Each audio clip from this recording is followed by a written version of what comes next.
નમસ્કાર. ફરી એકવાર મારા વિદ્યાર્થીઓ સમક્ષ આપણે કાઉન્સેલિંગ એટલે શું, સલાહનું મનોવિજ્ઞાન, કાઉન્સેલિંગ ઓફ સાયકોલોજી, એના વિશે વાત કરી રહ્યા હતા. ખાસ કરીને એ વાત ઉપર મેં ભાર આપેલો કે સલાહ શું નથી, અથવા તો સલાહના મનોવિજ્ઞાનમાં જે સામાન્ય વાત છે કે સલાહના મનોવિજ્ઞાનમાં સલાહ કેવી રીતે આપવી એના વિશે વાત કરવામાં આવે છે. પણ અહીંયા મેં તમને અનેક ઉદાહરણો આપીને સમજાવેલું કે સલાહ એટલે શું અને સલાહ એટલે શું નથી.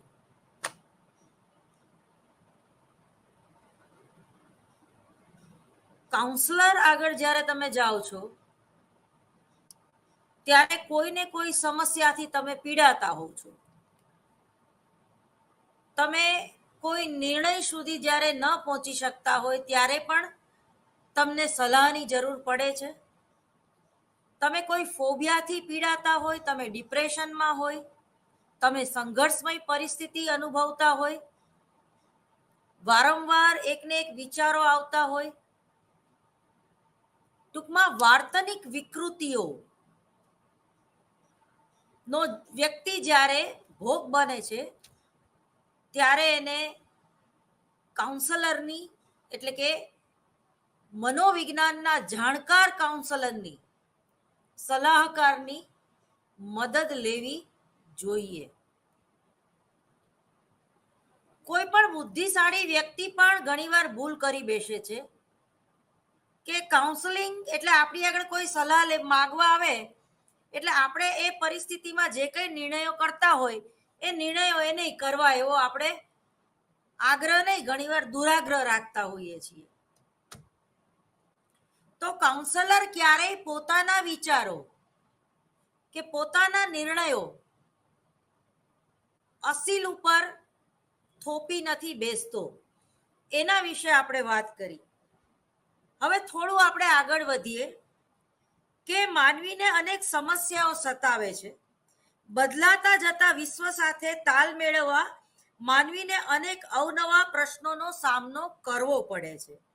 7મા કે 8મા ધોરણમાં અભ્યાસ કરતા હોઈએ તેવા નાના વિદ્યાર્થીઓને પણ સમસ્યા હોય છે. એટલે બહુ મોટા બિઝનેસમેન હોય એને પણ સમસ્યા હોય, એસી રૂમમાં રહેતા હોય એને પણ સમસ્યા હોય, નાનું બાળક છે એને પણ કોઈને કોઈ સમસ્યા હોય. એટલે જન્મથી મૃત્યુ સુધી કોઈને સમસ્યા ન હોય એવું ના બને ટૂંકમાં. અને એક બહુ મજાની વાત એ છે, ધારો કે કોઈ હાર્ટ સ્પેશિયાલિસ્ટ હોય, એને જ્યારે હાર્ટ એટેક આવે છે ત્યારે એને બીજાની આગળ જ ઓપરેશન કરાવવું પડે છે. એ પોતાનું ઓપરેશન પોતાની મેળાએ નથી કરી શકતો. એ જ રીતે સૌથી પહેલા તો જે કાઉન્સલર છે, જે નિર્દેશક છે, એનામાં સેલ્ફ અવેરનેસ હોવી જોઈએ. ડગલે ને પગલે એને પોતાની જાતનું એનાલિસિસ કરવું જોઈએ. અને જ્યારે પોતે ડિસ્ટર્બ હોય ત્યારે એને અન્ય કાઉન્સલરની પણ મદદ લેવી જોઈએ. ઘણીવાર એવો અસીલ તમારી સામે આવી જાય કે જેમાં તમારી કોઈ ટેકનિક કામ ન કરતી હોય અને એનામાં તમે જરાક કંઈક એના વિશે જાણવાનો વધારે પ્રયત્ન કરો તો એનામાં ભાગેડુ વૃત્તિ જોવા મળે છે. તો 100% એક ડોક્ટર હોય છે, બીજા ડોક્ટરની મદદ લે છે કે સલાહ લે છે, અથવા તો જ્યારે કોઈ બાળકનું હાર્ટનું ઓપરેશન કરવામાં આવે ત્યારે હોય ભલે હાર્ટ સ્પેશિયાલિસ્ટ, પણ સાથે સાથે ચાઇલ્ડ સ્પેશિયાલિસ્ટને પણ રાખવા જોઈએ. તો એ જ રીતે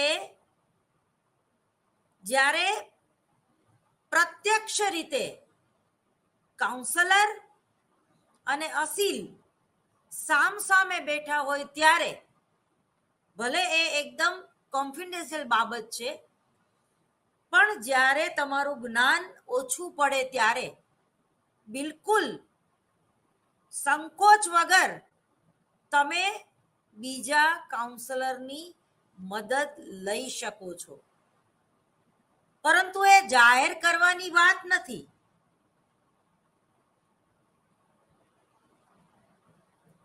સામાન્ય વાત છે. એટલી ફ્રીડમ તો હોવી જોઈએ. એમાં તમારો ઇન્ટેન્સ તમારી આગળ આવેલા અસીલની વાત લીક કરી દેવાનો નથી, પરંતુ જ્યારે કોઈ ઉકેલ ના મળતો હોય ત્યારે એ ઉકેલ મેળવવા માટે નોલેજ મેળવવું બહુ જરૂરી છે.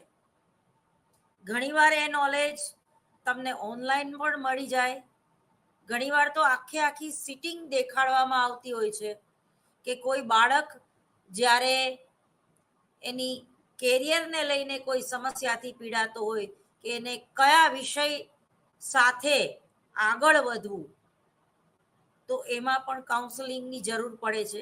એટલે કે શૈક્ષણિક મનોવિજ્ઞાન, એજ્યુકેશનલ સાયકોલોજી, ઘણી યુનિવર્સિટી અને ઘણી કોલેજોમાં તો એડમિશન પ્રોસેસ જ્યારે ચાલુ થાય છે ત્યારે પણ એક કાઉન્સલરની મદદ લેવામાં આવે છે, અથવા તો એક કાઉન્સલરને પણ અપોઇન્ટમેન્ટ આપવામાં આવે છે કે તમારું કામ આવે આ છે કે વિદ્યાર્થીઓ આવે જ્યારે ફોર્મ ભરવા માટે, ત્યારે કાઉન્સલર એની બાજુમાં બેઠો હોય છે અને એની એની એની વાત ઉપરથી, એના રિઝલ્ટ ઉપરથી ખબર પડે છે કે એ કઈ દિશામાં એ બાળક જે છે, એ વિદ્યાર્થી જે છે એ આગળ વધી શકશે.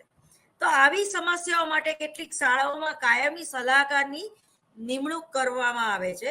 વર્તમાન સમયમાં જેટલી વ્યક્તિ યુદ્ધમાં મળતી નથી, એટલી વ્યક્તિ આત્મહત્યાથી મરે છે.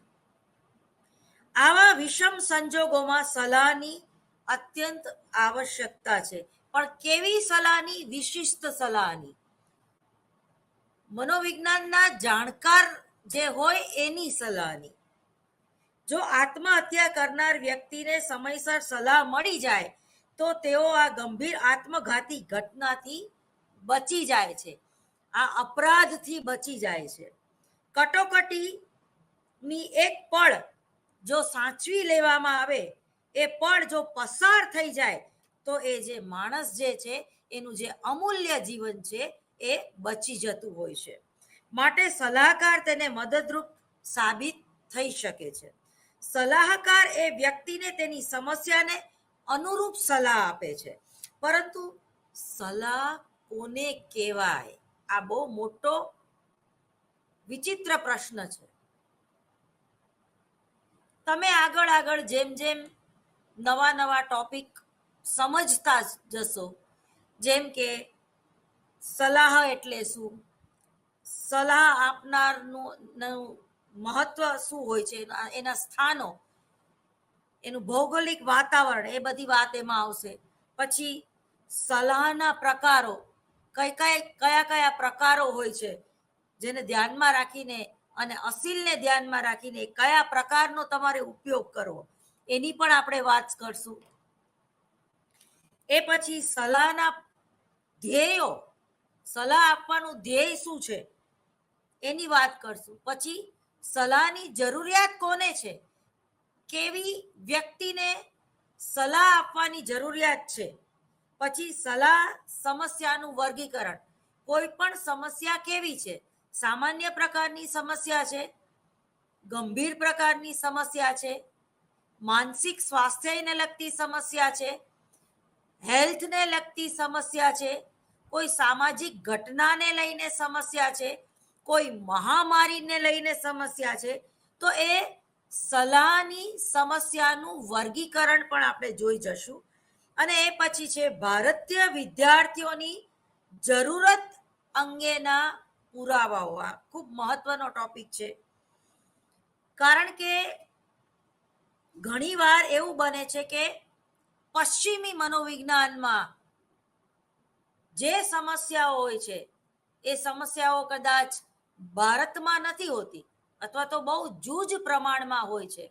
તો અહીંયા આપણે બધા ભારતીય છીએ, માટે ભારતમાં કયા પ્રકારની સમસ્યા હોય છે, કેવા પ્રકારની વ્યક્તિને ચિંતા હોય છે, ભારતમાં માણસોમાં રહેલું મનોવલણ કેવું હોય છે, એ કેવા પ્રકારના પૂર્વગ્રહથી ઘણીવાર પીડાતા હોય છે, આ બધી જ વાતને ધ્યાનમાં લઈને આપણે યુનિટ 1 એટલે કે સલાહનું મનોવિજ્ઞાન એટલે શું, સલાહ કયા સ્થાનેથી આપવી જોઈએ, સલાહના પ્રકારો કયા કયા છે, એનું સ્વરૂપ કેવું છે, સલાહ આપનાર અને સલાહ લેનારના ધ્યેયો શું છે, સલાહની જરૂરિયાત કોને પડે છે, તેમજ સલાહનું વર્ગીકરણ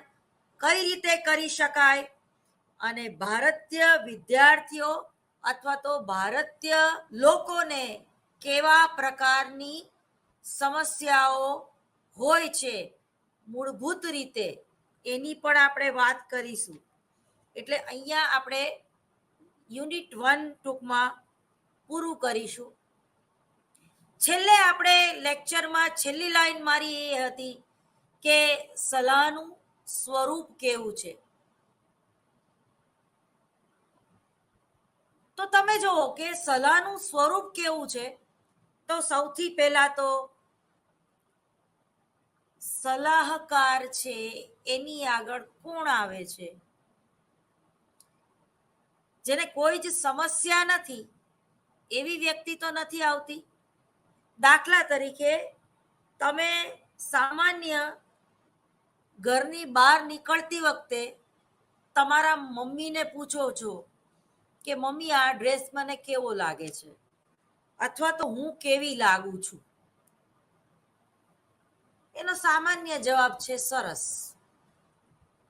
પછી તમે એમ કહો છો કે મને મારી હેરસ્ટાઈલ વિશે શંકા છે, મારું આ મેં હેરસ્ટાઈલ ચેન્જ કરી એ તો મને બરોબર લાગે છે ને, તો તમારા મમ્મી ફરી પાછું તમને એમ કે છે હા કંઈ ખરાબ નથી લાગતું. તમે જો હા કંઈ ખરાબ નથી લાગતું, એનો બીજો અર્થ એ થયો પણ એટલું બધું કંઈ સારું એ નથી લાગતું કે લોકો તારી નોંધ લઈને કે આજે કંઈક તું જુદી લાગસ.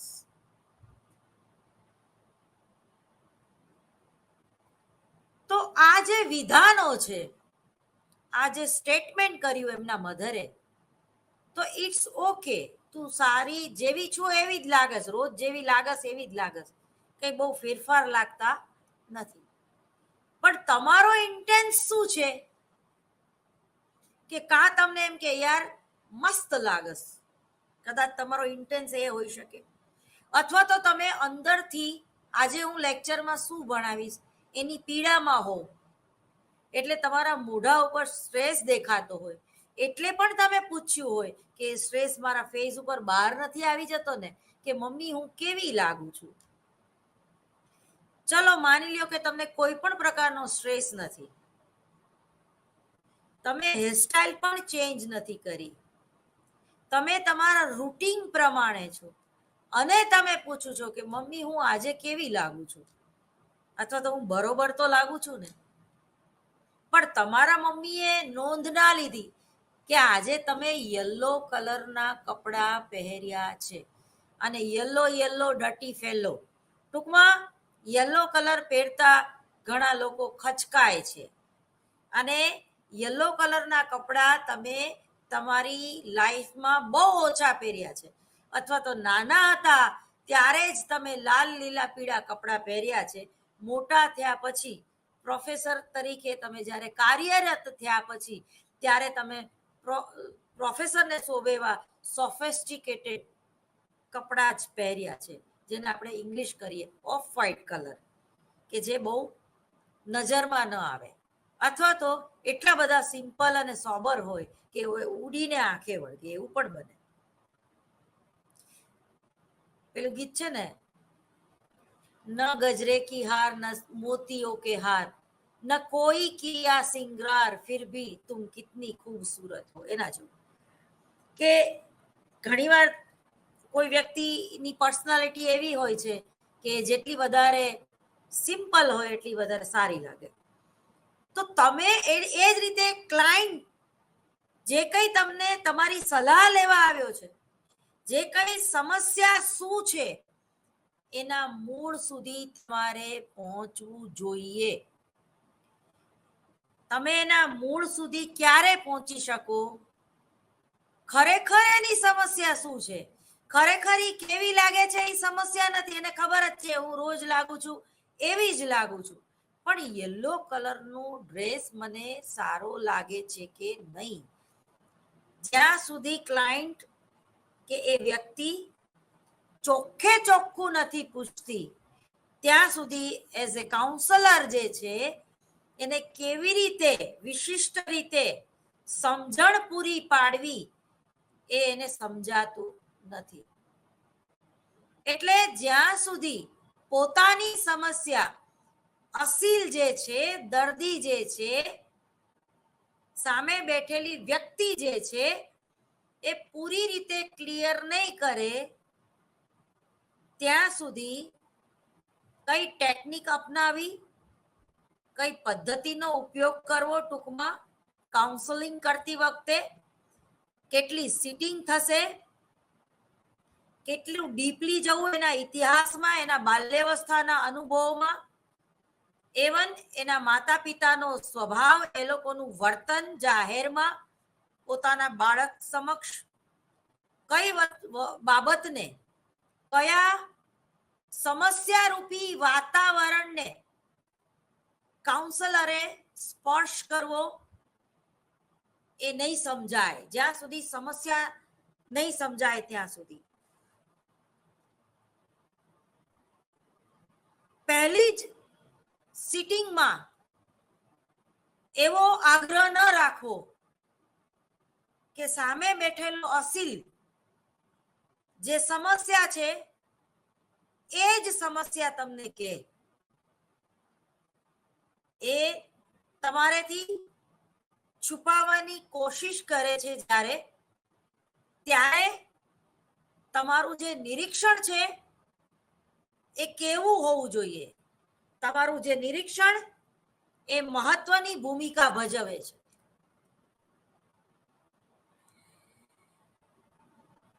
ખાસ કરીને સલાહ એટલે શું? તો સલાહ માટે અંગ્રેજીમાં કાઉન્સલિંગ શબ્દ વપરાયો છે. આ સલાહ શબ્દ સહાયક પ્રવૃત્તિ પોતાનામાં સમાવેશ કરે છે, એટલે કે સહાયક કરતા એવો અર્થ થાય એનો.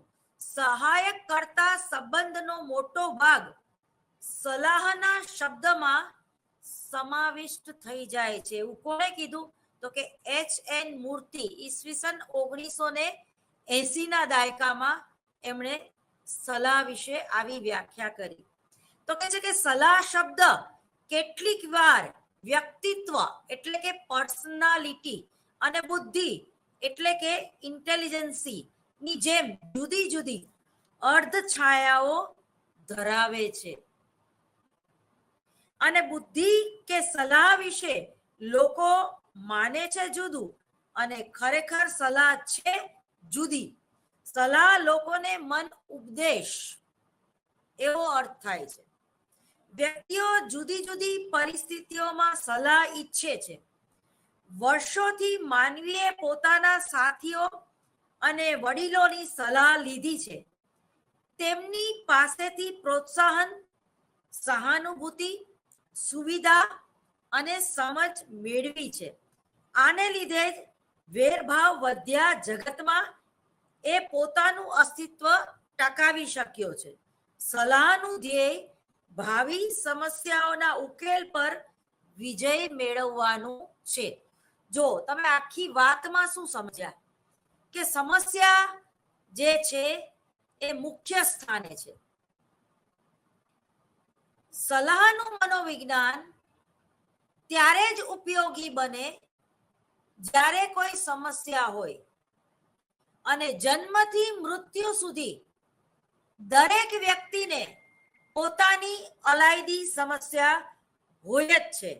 માટે એક મનોવિજ્ઞાનના જાણકાર સલાહકર્તાની દરેક વ્યક્તિને જરૂર પડે છે. ઘણાને બાલ્યાવસ્થામાં જરૂર પડે છે, ઘણાને યુવા અવસ્થામાં જરૂર પડે છે, ઘણાને જવાબદારી જ્યારે વધી જાય છે ત્યારે જરૂર પડે છે, ઘણાને પ્રૌઢાવસ્થામાં જરૂર પડે છે, ઘણાને એકલતા સતાવે છે, આજુબાજુ કોઈ જ નથી રહેતું, પોતાનું કહી શકાય તેવા એવી વ્યક્તિઓને પણ ઉંમરના ગમે તે મોડ ઉપર એ જ્યારે સ્થગિત થઈ જાય છે, એનું માઇન્ડ જ્યારે હેંગ થઈ જાય છે, ચોકઅપ થઈ જાય છે, ત્યારે પણ એક સલાહકારની જરૂર પડતી હોય છે. ભાવિ સમસ્યાઓના ઉકેલ પર વિજય મેળવવાનો છે. આ એસ નારાયણ રાવે ઈસવીસન 1992 આવી વાત કરેલી તેમના સંશોધનો ઉપરથી કે ઝડપી સામાજિક ફેરફાર સાથે તાલ મિલાવવા માનવીએ વિવિધ આધુનિક પ્રશ્નોમાંથી માર્ગ શોધવો પડે છે. જેમ કે નોકરીમાં ફરજિયાત કોમ્પ્યુટર શીખવું એ સલાહ ઉપયોગી છે, જેમાં કોઈને શંકા નથી. છતાંય સલાહ વિશે લોકોના મનમાં હજુ સ્પષ્ટ ખ્યાલ વિકસ્યો નથી. આથી સૌથી પહેલા તો એ જાણવું જોઈએ કે સલાહ કોને કહેવાય. સલાહમાં એક શબ્દ છે ટુ કન્સલ્ટન્ટ. એની એ વિશિષ્ટતા છે. બે વ્યક્તિઓ વચ્ચેની આંતરક્રિયા છે, ક્રિયા અને પ્રતિક્રિયા છે, એક્શન અને રિએક્શન છે.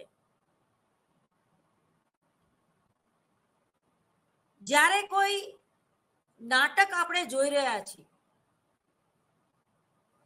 તો પેલા તો નાટકનો સામાન્ય અર્થ શું થાય? નાટક. જે ટકે નહીં એને નાટક કહેવાય. એટલે જ ફ્રોઈડે પોતાની એક પદ્ધતિનું નામ મનોનાટ્ય પદ્ધતિ આવું રાખેલું છે. હવે આ મનોનાટ્ય પદ્ધતિ એટલે શું? તમે બિગ બોસ જોતા હશો. ઘણાને સાવ વાહિયાત વાત લાગે છે, પણ જે લોકોને વાર્તનિક સમસ્યામાં ઇન્ટરેસ્ટ છે, જે લોકોને વ્યક્તિના વર્તનની સમસ્યાઓ ક્યાં છુપાયેલી છે, એની વ્યક્તિત્વની, એની પર્સનાલિટીની પેટર્ન શું છે, ક્યારે એ વ્યક્તિ હાઈપર થઈ જાય છે અને કઈ વ્યક્તિ ને હાઈપર થાય ત્યારે એની આગળ કઈ ટેકનિક છે અને એનો ઉપયોગ કરે છે. મારા વાલા મિત્રો અથવા તો જે મારું વ્યાખ્યાન અત્યારે સાંભળી રહ્યા છે એ લોકોને નમ્ર વિનંતી કે રિયાલિટી શો તમારે જોવો. તમે જો એ લોકોના બધાના મગજમાં એમ છે કે આપણે કોટેજ મેળવવું હશે, કોઈનું ધ્યાન આકર્ષણનું કેન્દ્ર બનવું હશે તો માથાકૂટ કરવી જરૂરી છે, બોલ બોલ કરવું જરૂરી છે, રિએક્ટ કરવું જરૂરી છે, એવું એ લોકો માને છે. એવું એ લોકો એવા પૂર્વગ્રહથી પીડાય છે કે હું વધારે બધાની સાથે ઝઘડો કરીશ, હું દરેક બાબતમાં જ્યાં સ્ટેન્ડ ન લેવાનું હોય ત્યાં પણ લઈશ, હું સામાન્ય બાબતમાં પણ 10 લીટી બોલીશ. તો આવી જે વ્યક્તિ જે છે એને ઓવર રિજેક્ટિવ ચાઇલ્ડ એ હોઈ શકે, અથવા તો અતિ મહત્વકાંક્ષી વ્યક્તિ એ હોઈ શકે. તો ટૂંકમાં આવા રિયાલિટી શોમાં, બિગ બોસમાં, જેને આપણે કહીએ છીએ બિગ બોસ, એ શોનું નામ છે, કલર્સમાં આવે છે, એમાં વાર્તનિક મનોદશા જે તે વ્યક્તિની કેવી છે એ દેખાડવામાં આવે છે. અને જ્યારે બિગ બોસ આવે છે કે સલમાન ખાન આવે છે કે જે તે એક્ટર્સ આવે છે, એ કાં એ લોકોને ગાઈડ કરે છે ને કાં એ લોકોને મિસગાઈડ કરે છે, કાં એ લોકોને ઠંડા પાડે છે, કાં એ લોકોને ઉશ્કેરે છે. જે સાવ ઓછું બોલે છે એને બોલવાનું કે છે, જે નથી જે બહુ બોલ કરે છે એને ટોકે છે. મેં તમને પહેલા જ કીધું કે સમાજ ગધેડા જેવો હોય છે. તમે કંઈ પણ વર્તન કરો, કોઈ પણ નિર્ણય લ્યો, એમાંથી ભૂલ તો સમાજ તમારી તમને બતાવે જ છે. એ ભૂલ ઘણીવાર વાસ્તવિક હોતી નથી, પણ સમાજની નજરમાં એ ભૂલ હોય છે, સમાજની દ્રષ્ટિએ એ ભૂલ હોય છે.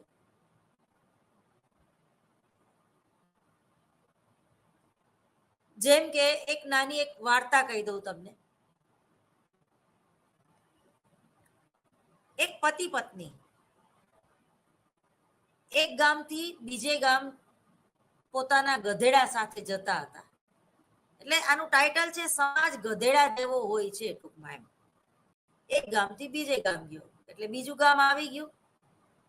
ત્યાં ગામવાળાઓએ ટીકા કરી કે પત્ની કેવી બેશરમ છે, પોતાના પતિને ચલાવે છે અને પોતે તો ટેસ્ટથી ગધેડા ઉપર બેઠી છે. એટલે એ બે પતિ પત્નીએ સ્વીકારી લીધું, આ વાત કદાચ સાચી છે. પત્નીને એમ થયું કે મારા પતિ મારા કરતા ઉંમરમાં મોટા છે, વડીલ છે, અને મારો ધર્મ છે મારા પતિનું ની રક્ષા કરવી. એટલે એ પોતે બિચારી નીચે ઉતરી ગઈ ગધેડા ઉપરથી, અને પછી એનો જે પતિ હતો એ ગધેડા ઉપર બેસી ગયો. પછી પાછા એક ગામથી બીજે ગામે લોકો મુસાફરી પાછી ચાલુ કરી દીધી. પછી બીજું ગામ આવ્યું તો બધાએ કીધું કે આ એનો પતિ કેવો નિર્દય કહેવાય, પુરુષ હોવા છતાં પણ પોતે ગધેડા ઉપર બેઠો છે અને પોતાની કોમળ પત્નીને એ ચલાવી રહ્યો છે તડકામાં.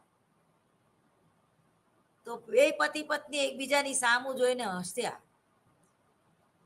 પછી એ લોકો એવા નિર્ણય ઉપર આવ્યા કે આપણે બંને આ ગધેડા ઉપર બેસીને, આપણને શિખામણ જ ના આપે અથવા તો સમાજ કોઈ સ્ટેટમેન્ટ ના કરે કે કંઈ આપણા વિશે એવું વિચારે જ નહીં. એટલે બંને જણાને એવું થયું, એટલે બંને જણા ગધેડા ઉપર બેસી ગયા. પછી ત્રીજું ગામ આવ્યું ને એટલે ગામના લોકોએ એવું કીધું કે આ બે પતિ પત્ની કેટલા નિર્દય છે, કેટલા બેશરમ છે, કે ગધેડાને કેટલું બધું વજન સહન કરવું પડતું હશે. આ લોકોને કઈ વિચાર નહીં આવતો હોય, એક પશુનું શોષણ કરી રહ્યા છે આ લોકો. અને આ સ્ટેટમેન્ટ સાંભળીને પતિ પત્ની તો મૂંઝાઈ ગયા બિચારા કે હવે શું કરવું. બધું કરી ચૂક્યા હતા. એટલે એમને આખરી નિર્ણય કર્યો કે ચલો ને, આપણે બેમાંથી એકે આ ગધેડા ઉપર બેસવું જ નથી, આપણે ચાલતા ચાલતા જઈએ. પછી ચોથું ગામ આવ્યું તો એ પતિ પત્ની અને ગધેડાને જોઈને લોકો અટહાસ્ય કરવા માંડ્યા, ખૂબ હસતા હતા એ લોકોને જોઈને. એટલે પેલા પતિએ કીધું ગામવાળાને કે તમે શા માટે અમને જોઈને આવી રીતે હસો છો, એમ અમારેથી શું ભૂલ થઈ ગઈ. એટલે ગામવાળાએ બધાએ જે ચોરે બેઠા હોય ને પંચાયત, એને કીધું કે તમે બે મૂર્ખા છો, આ ગધેડા જેવા જ મૂર્ખા છો. કમસે કમ બે માંથી એકને તો ગધેડા ઉપર બેસવું તું. ટૂંકમાં આ વાર્તાનો સાર એમ છે કે તમે નહીં ઈચ્છો તો પણ તમને ડગલે ને પગલે વણ માગી સલાહ દેનારા ચોરા ઉપર બેઠા જ છે. એટલે સમાજમાં રહેતી દરેક વ્યક્તિઓએ સૌથી પ્રથમ તો એ શીખવાની જરૂર છે કે સલાહ કોની લેવી અથવા તો સલાહ આપનાર બધા છે, નહીં માગો તોય આપશે, તો સલાહ કોની સાંભળવી. ઘણીવાર મેં તમને જેમ મારા ગયા લેક્ચરમાં કીધું, લેક્ચર નંબર 1 કે બહુ સારો મિત્ર પણ ઘણીવાર બહુ સારો સલાહકાર ન પણ હોઈ શકે.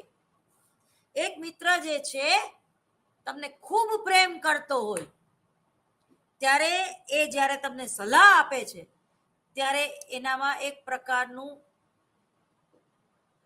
પ્રકારની એક ગ્રંથિથી પીડાય છે, બાયસ થઈ જાય છે કે ના, મારો મિત્ર છે, મારો મિત્ર ક્યારેય ખોટો હોય જ ના શકે, 100% એની પત્નીનો જ વાંક છે. તો જ્યારે તમારો મિત્ર કે તમારો સલાહકાર, એનામાં જ્યારે આવેગિક સ્થિરતા,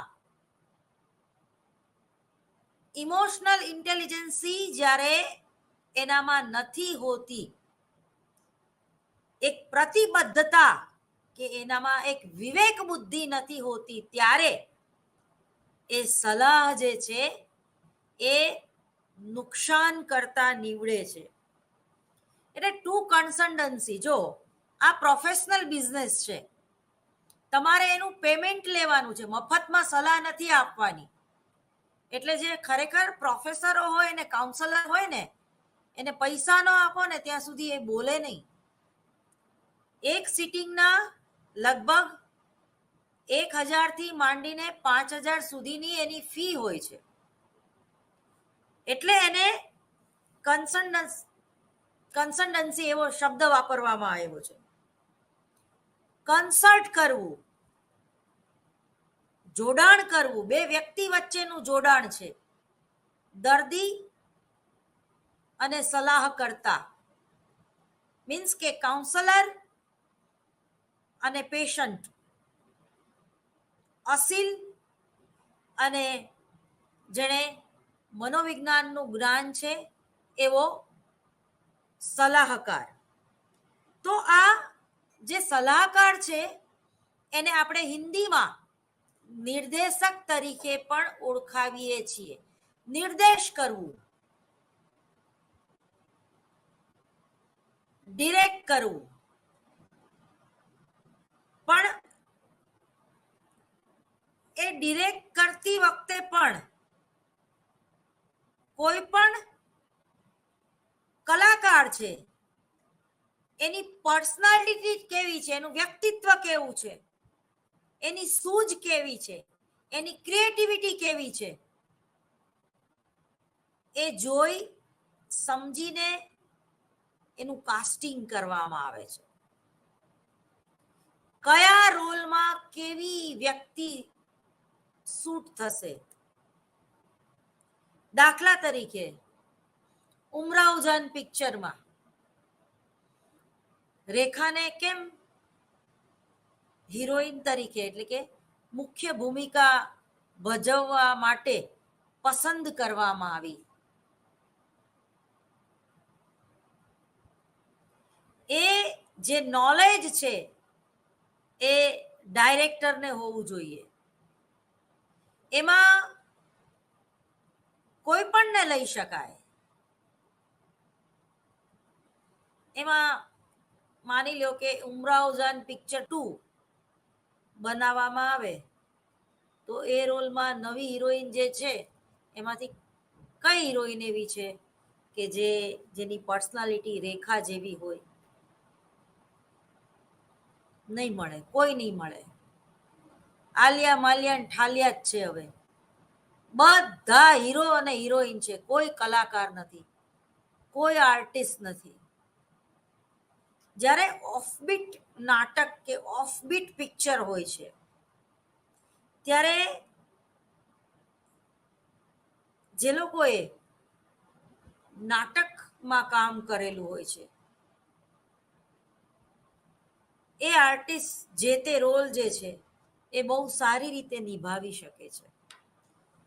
હું આ બધી વાત મનોનાટ્ય પદ્ધતિના અનુસંધાનમાં કરું છું. કાઉન્સેલિંગની એક બહુ મહત્વની પદ્ધતિ છે મનોનાટ્ય પદ્ધતિ. તમે જુઓ કે નાટક કરતા કરતા ક્યારે ઇન્વોલ્વમેન્ટ, કાર્ય સામેલગીરી આવી જાય છે એની ખબર પડતી નથી. નાટકનો મૂળભૂત અર્થ તો પરકાયા પ્રવેશ એવો થાય છે. પરકાયા પ્રવેશ એટલે પરકાયા પ્રવેશ અહીંયા કોને કરવાનો છે?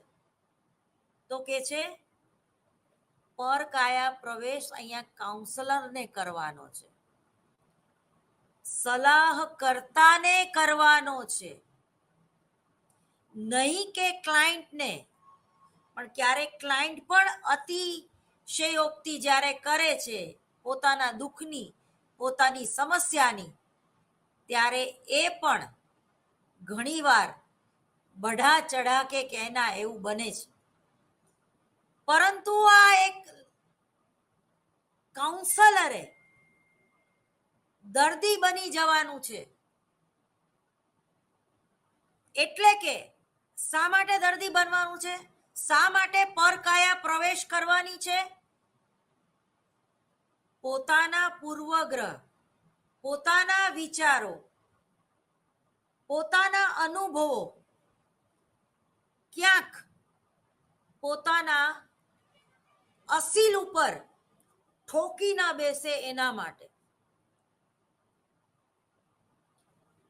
જ્યારે તમે કોઈ મૂવીમાં, કોઈ નાટકમાં પરફોર્મન્સ કરતા હોવ છો ત્યારે તમારે જે તે સ્ક્રિપ્ટને વળગી રહેવું પડે છે, જે તે ડાયલોગને વળગી રહેવું પડે છે. તમે પોતાના ડાયલોગ, પોતાના શબ્દો એમાં એડ નથી કરી શકતા. તો આવું જ કંઈક કામ કાઉન્સલરે કરવાનું છે. ડ્રાઇવિંગ સીટ ઉપર બેસવાનું નથી, ડ્રાઇવિંગ શીખવાડવાનું છે, બાજુમાં બેસવાનું છે. ઘણીવાર નવા કાઉન્સલરો આવી ભયંકર ભૂલો કરી બેસતા હોય છે. એટલે સૌથી પહેલા તો જે સલાહકાર છે એનામાં સેલ્ફ અવેરનેસ હોવી જોઈએ. એટલે કે રાઇટર અને ડાયરેક્ટર, રાઇટર એટલે જે ડાયલોગ લખનાર વ્યક્તિ છે, જે સ્ક્રિપ્ટ રાઇટર છે, જેણે ફિલ્મ લખી છે એ, અને ડાયરેક્ટર એટલે જેને નોલેજ છે કઈ રીતે ગાડી ડ્રાઈવ કરવી. આ મુદ્દો કાઉન્સલરે સમજી લેવા જેવો છે. તો એનામાં સેલ્ફ અવેરનેસ એટલે કે આત્મજ્ઞાન આવે કે જે તે અસીલ કે દર્દીને કઈ રીતે, કઈ પદ્ધતિઓ દ્વારા સમસ્યાનું, જેમાં અનેક બાબતો આવી જાય છે એની આપણે ચર્ચા કરશું. પણ એ પહેલા આપણે જે સલાહની વ્યાખ્યા છે, અને તમારે એ વ્યાખ્યા યાદ રાખવી પડશે. આ એક પેપર એવું છે કે જ્યારે હું બોલતી હોઈશ ત્યારે તમને એમ લાગશે કે બહુ સરસ રીતે સમજાઈ ગયું, ઈઝી છે સલાહનું મનોવિજ્ઞાન, નહીં વાંધો આવે. પણ જ્યારે તમે લખવા બેસશો ને ત્યારે એકના મુદ્દા બીજામાં જાણે આમ ચડી બેઠતા હોય ને એવું લાગશે તમને. કયા પ્રશ્નનો જવાબ કયો લખવો એ ભૂલી જશો. એટલે મહેરબાની કરીને સલાહનું મનોવિજ્ઞાન જે છે એના મુદ્દા નોંધવાનું અનિવાર્ય છે. એટલે જવું હોય આપણે બરોડા અને ભૂલમાં બોમ્બેની બસમાં ન બેસી જઈએ, એવું કંઈક અહીંયા ન થાય એનું ધ્યાન રાખવાનું છે. તો જે સલાહકાર છે, જે કાઉન્સલર છે, એને બે મહત્વની વાત ધ્યાનમાં રાખવાની છે. એક તો પોતાના અસીલની સમસ્યા ખરેખર શું છે એના મૂળ સુધી જવું, અને બીજું કે એને ડ્રાઇવિંગ સીટ ઉપર નથી બેસવાનું. એ તમારી આગળ ડ્રાઇવિંગ શીખવા માટે આવ્યો છે. કંટાળીને પણ એને એમ નથી કહેવાનું ચાલ તું ઊભી થઈ જા, હવે તારા બદલે હું ચલાવી લઉં, તને બહુ સમજાયું, તું સમજતો જ નથી. કારણ કે એની જે સમસ્યા છે એ સમસ્યાનો ઉકેલ તમે એને આપી દેશો તો એ સમસ્યા જે છે એ ક્યારેય એ ઉકેલી નહીં શકે. પણ તમારે નિર્દેશ કરવાનો છે, નિર્દેશન કરવાનું છે. ડાયરેક્ટર હોય એ આર્ટિસ્ટ કે કલાકારને શીખવે છે કે કઈ રીતે એક્ટિંગ કરવાની છે. પોતે ડાયરેક્ટર છે એને હીરો નથી બની જવાનું. ઘણા ડાયરેક્ટર એવા હોય છે પોતે વધારે એક્ટિંગ કરીને બતાવે અને પેલાને એક્ટિંગ કરવાનો મોકો જ ના આપે. પછી એમ કે બહુ રીટેક આવે છે તારા, પણ તું એને તો કરવા દે ભાઈ, તું જ કરસ કેમેરાની સામે.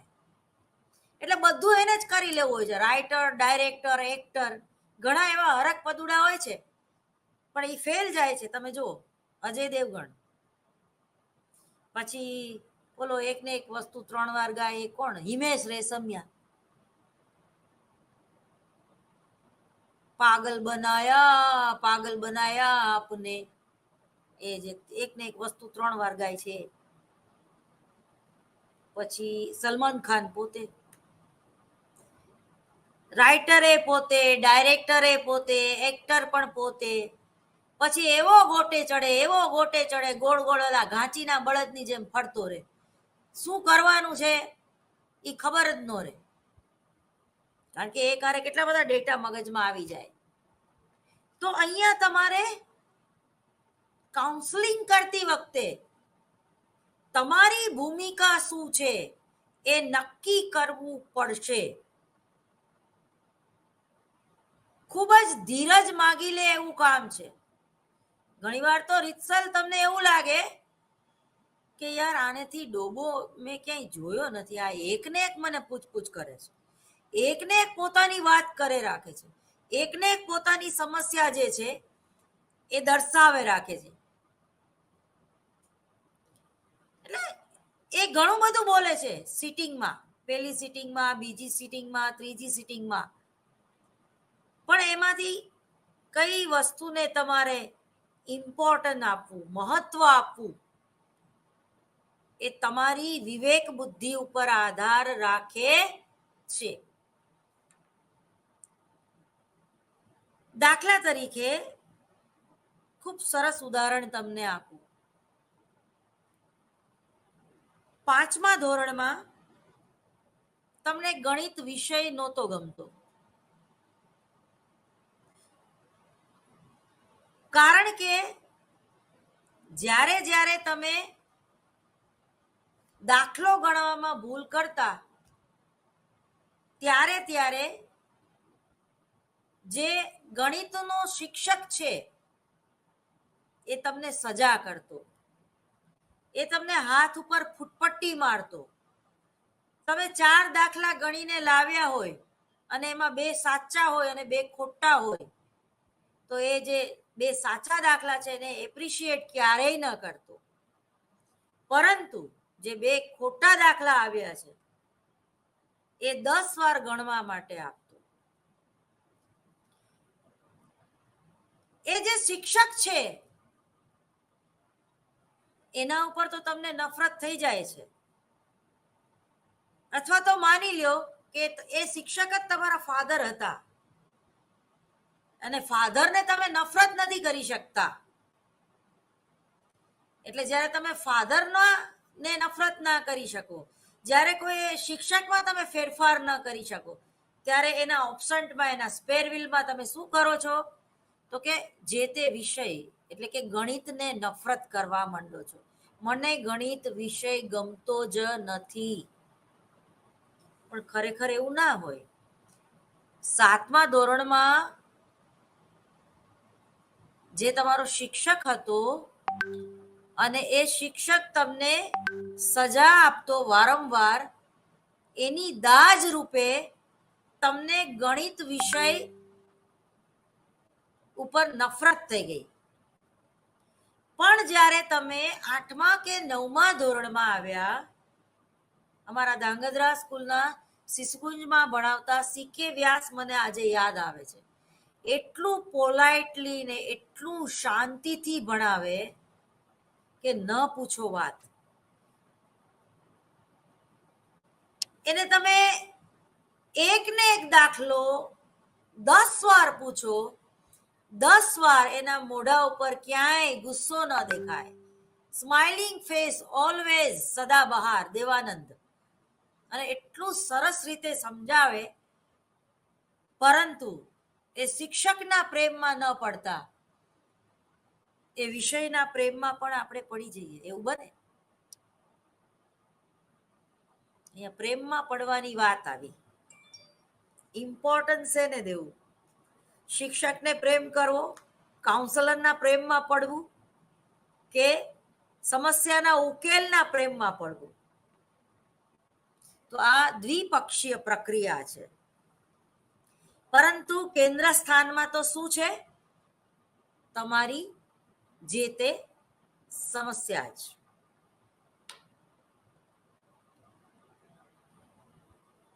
તમે જો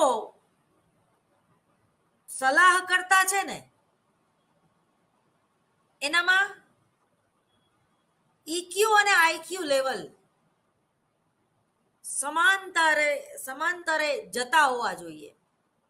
એટલે એનામાં ટૂંકમાં ઇમોશનલ ઇન્ટેલિજન્સી પણ હોવી જોઈએ અને એનું બૌદ્ધિક લેવલ તો સક્ષમ હોવું જ જોઈએ. દાખલા તરીકે તમારી આગળ કોઈ એવો ક્લાયન્ટ આવ્યો કે જે અંધશ્રદ્ધાથી પીડાય છે. એને ગળામાં કાળા કલરનો દોરો પહેર્યો છે, હાથમાં કાળા કલરનો દોરો પહેર્યો છે, મહાદેવનું કંઈક ટેટુ કરાવેલું છે, અને ટૂંકમાં એના બાહ્ય દેખાવ, એની બોડી લેંગ્વેજ, ટીલા ટપકા ઉપરથી તમને ખ્યાલ આવી જાય છે કે આ વધારે પડતો ધાર્મિક માણસ છે. આધ્યાત્મિક નહીં, ધાર્મિક.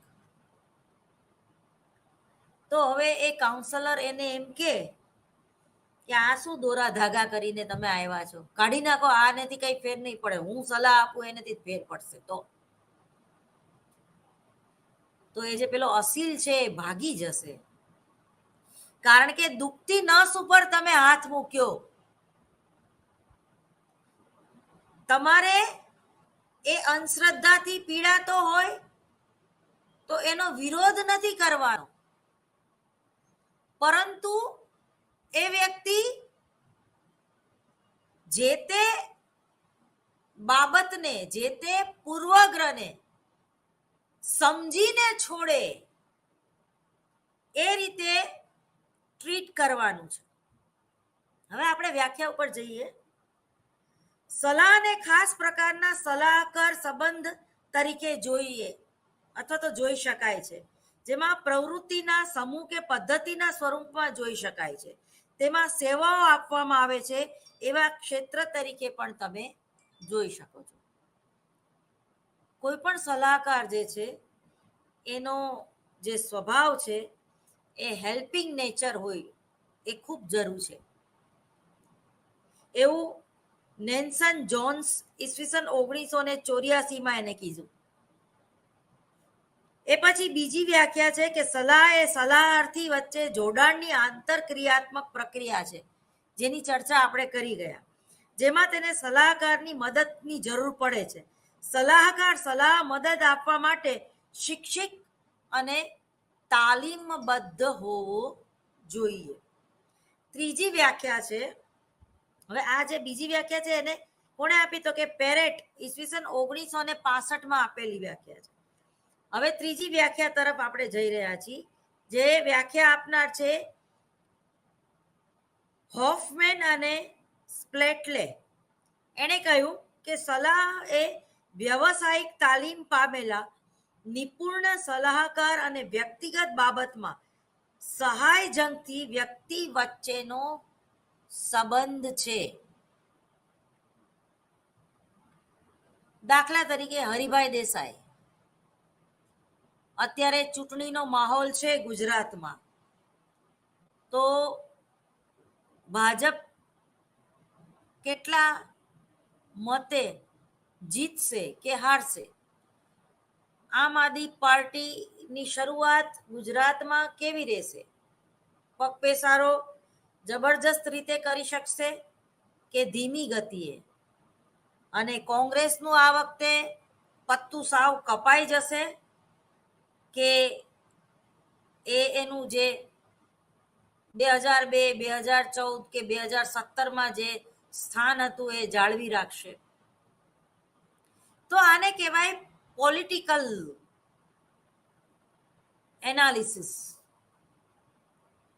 તો એ હરિભાઈ દેસાઈ છે, એ કાઉન્સલર છે, એ સલાહ આપનાર વ્યક્તિ જે છે, તો એની પણ તમે ડિબેટ સાંભળો છો.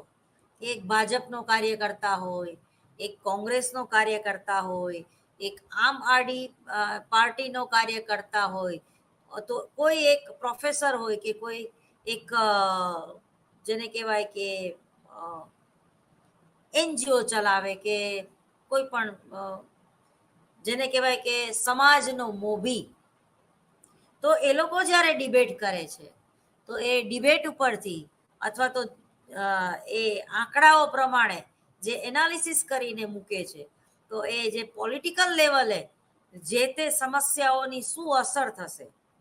દાખલા તરીકે મોરબીની જે દુર્ઘટના છે એનાથી તમે અને હું બંને વાકેફ છીએ, તો એની આ ચૂંટણી ઉપર, એના મત ઉપર, ભાજપના મત ઉપર એની અસર થશે કે નહીં?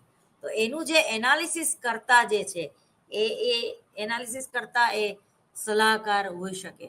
તો આ બાબત જે હરિભાઈ દેસાઈ છે, તો તમે જુઓ કે એનું બહુ મોટું અને આગવું સ્થાન છે.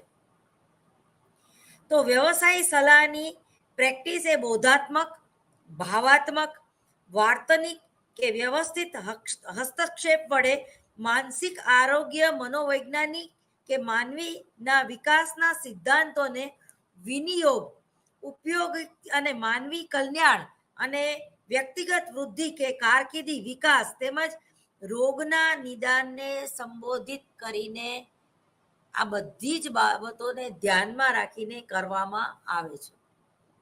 શું સમજ્યા આ વ્યાખ્યામાં? ટૂંકમાં બોધાત્મક, ભાવાત્મક વર્તન અને વાર્તનિક વર્તન. મેં કીધું કે બુદ્ધિ અને આવેગ. હવે અહીંયા તમે આ વ્યાખ્યાને સમજવા માટે વ્યક્તિત્વની વ્યાખ્યા યાદ કરી જાઓ. વ્યક્તિત્વ એટલે શું? તો વ્યક્તિત્વની સમસ્યાઓ એટલે શું? સમસ્યાઓ કેવા પ્રકારની હોય છે, એના પ્રકારો કયા કયા છે, એ સમસ્યાઓનું સમાધાન ક્યાંથી મેળવી શકાય? તો વ્યક્તિત્વ એટલે કે મનો શારીરિક એટલે માનસિક અને શારીરિક, મનો શારીરિક તંત્ર એટલે આ શરીર નું, તંત્રનું એવું ગત્યાત્મક સંગઠન છે. ગત્યાત્મક, ધીમો ધીમો આપણા વ્યક્તિત્વમાં ફેરફાર આવે છે, એવું ગત્યાત્મક સંગઠન છે જે વાતાવરણ દ્વારા પ્રભાવ પામે છે, વાતાવરણથી પ્રભાવિત થાય છે. અને વાતાવરણથી પ્રભાવિત થઈને અંતે તો શું છે? આપણે જે તે વાતાવરણમાં સમાયોજન કેવી રીતે સાધવું એ શોધતા હોઈએ છીએ. આ બંને બાબતો સમસ્યાના મૂળ છે. જો કોઈ જરૂરિયાત જ ના હોય તો કોઈ સમસ્યા જ ન હોય.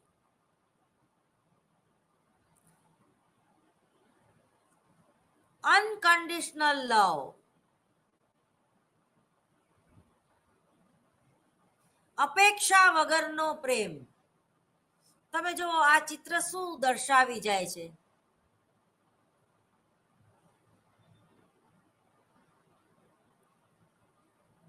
ક્લાયન્ટ તમારો દર્દી અસીલ કેવી રીતે બેઠો છે અને તમે કઈ રીતે બેઠા છો. એ જ રીતે બીજા ચિત્રમાં બોડી લેંગ્વેજ, બંને વચ્ચેનું ડિસ્ટન્સ, બંનેની ઊભું રહેવાની સ્ટાઇલ. તો જે સલાહ કરતા છે એ થોડુંક ઝૂકીને જ્યારે બેસે છે ત્યારે એનો મતલબ એમ છે કે જે પોતાના અસીલની સમસ્યા છે એને જાણવામાં એને પૂરો રસ છે. એ જ રીતે ચહેરાના બદલે બે બલ્બ દેખાડવામાં આવ્યા છે, બે સ્પીકર દેખાડવામાં આવ્યા છે. તમે કંઈ પણ લઈ શકો. અને 3 લાઇનિંગ છે બંનેના મોઢાની આગળના ભાગમાં. તો અહીંયા જે અસીલ છે એ અસીલ જે છે એ કયા સમાજમાંથી આવ્યો છે,